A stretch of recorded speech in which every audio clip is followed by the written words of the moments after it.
Hello everyone and welcome again in the second lecture of it's titled Describing ESP. First of all we have to know the ESP, what does it mean, but we have learned it. It is English for specific purposes. It aims to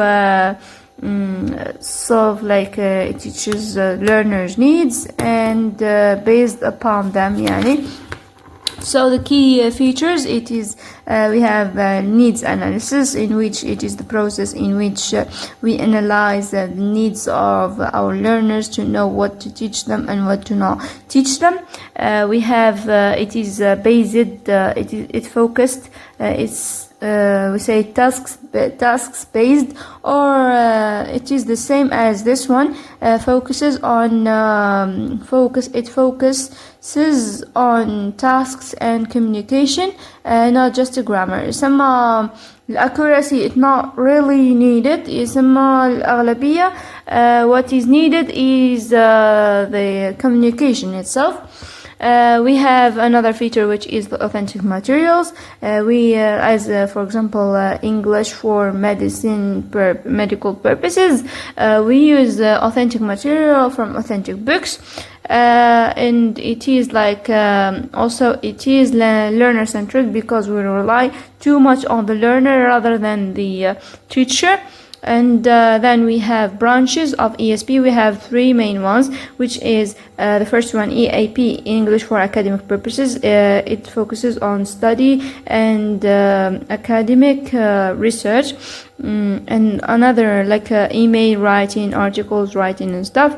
English for professional purposes. It focuses mainly on the occupation itself, the terms that are needed in that profession, and so on and so forth. For example, a doctor, we say he focuses the technical terms, learns them, symptom, treatment, injection, blood stroke, blood pressure, sugar, diabetes, and so on and so forth. And we have EOP, the last one from the branches. It is English for occupational purposes, and it focuses they will learn, the learners in this course, they will learn English for the workplace, or let's say of the workplace. Or sometimes people they get into training. We call them vocational training, and this is also related to ELP. And now we move to ESP versus EGP.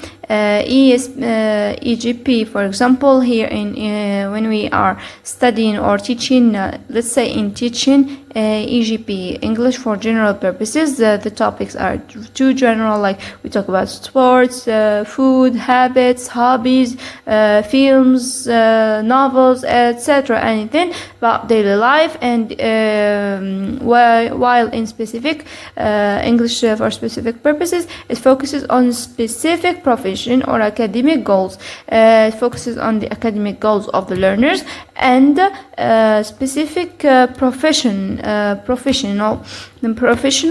goals also, to be an engineer abroad, for example. We teach them they need, for example, speaking, writing more, according to our learners, for sure. And then we move to another point, which is general English. We use standard textbooks. When we say standard textbooks, they are really simplified. Yet in the specific, we use authentic materials, because they deliver the information in even the jobs really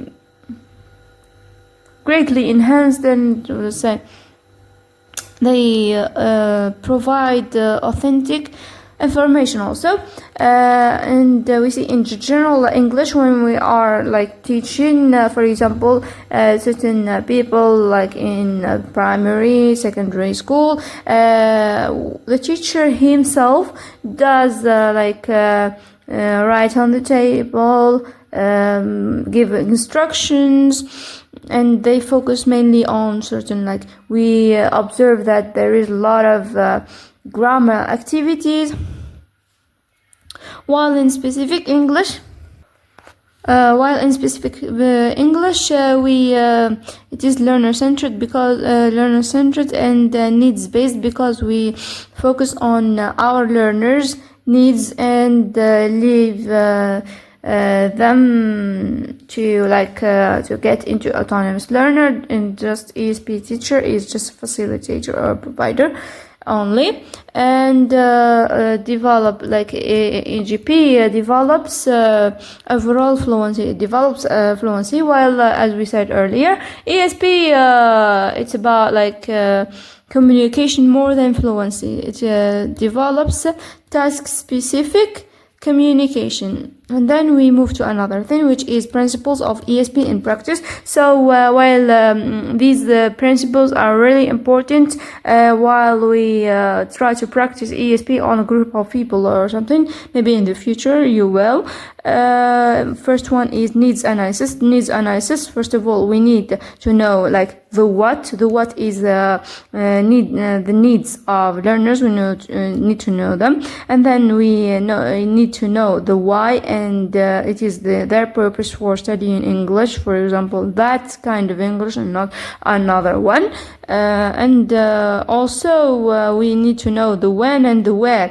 So it is we will know the situation in which they will use that English that they will learn after in the course, not after the course. And then we have the second principle, which is context-specific language. Context-specific language, we mean it is focused on the language used in the authentic materials, and the authentic materials, because the language used in the authentic materials can be sometimes complex rather than the standardized one. The standard textbooks, they are simple. So, and also it focuses on the language, and it is discipline-related situations. Means here the language in that discipline, in psychology, it's different than the English, in medicine differs in the English, in mathematics, physics, and so on and so forth. So the last one is teaching methods and materials in ESP. Mainly the lesson topics in general English, they are about daily life, yet in the ESP they are work-related tasks. As doing presentation tasks, tasks and meetings, and maybe reports. The lesson topic is here is really specified and here is not. Also teaching methods, as we said earlier, in ESP it focuses on task-based learning,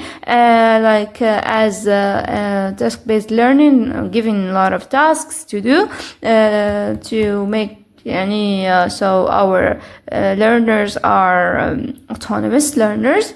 And also maybe another method is role play. They give them the opportunity to play the role itself, and simulation. Certain simulation, we mean by it المحاكاة، والمحاكاة اللي هي من خلالها الشخص مثلا مازال ماهوش يخدم مثلا abroad في شغل as a nurse كممرض ولا كبايلوت وكذا. المحاكاة من خلالها شغل إعادة للسيتويشن هذيك by talking in English. So he will feel like he imitated the scene and will get involved in it. وهنا بصح and in general English we have they focus more on grammar and conversation, on drills. So we say drills يعني شغل كل ألعاب تاع communication من خلالها نجدوا كلمات جدد ونتعلموا كلمات جدد. هذا مكان. بعد عندنا materials في general English.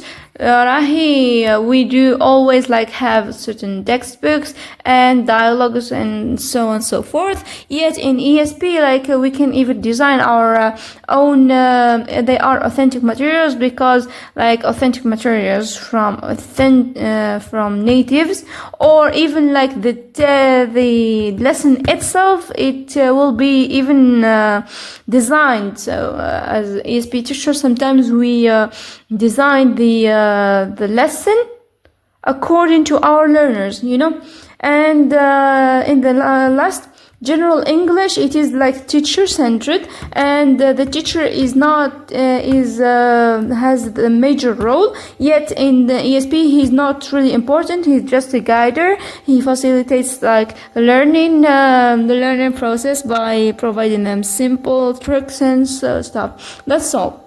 See you in the next lecture.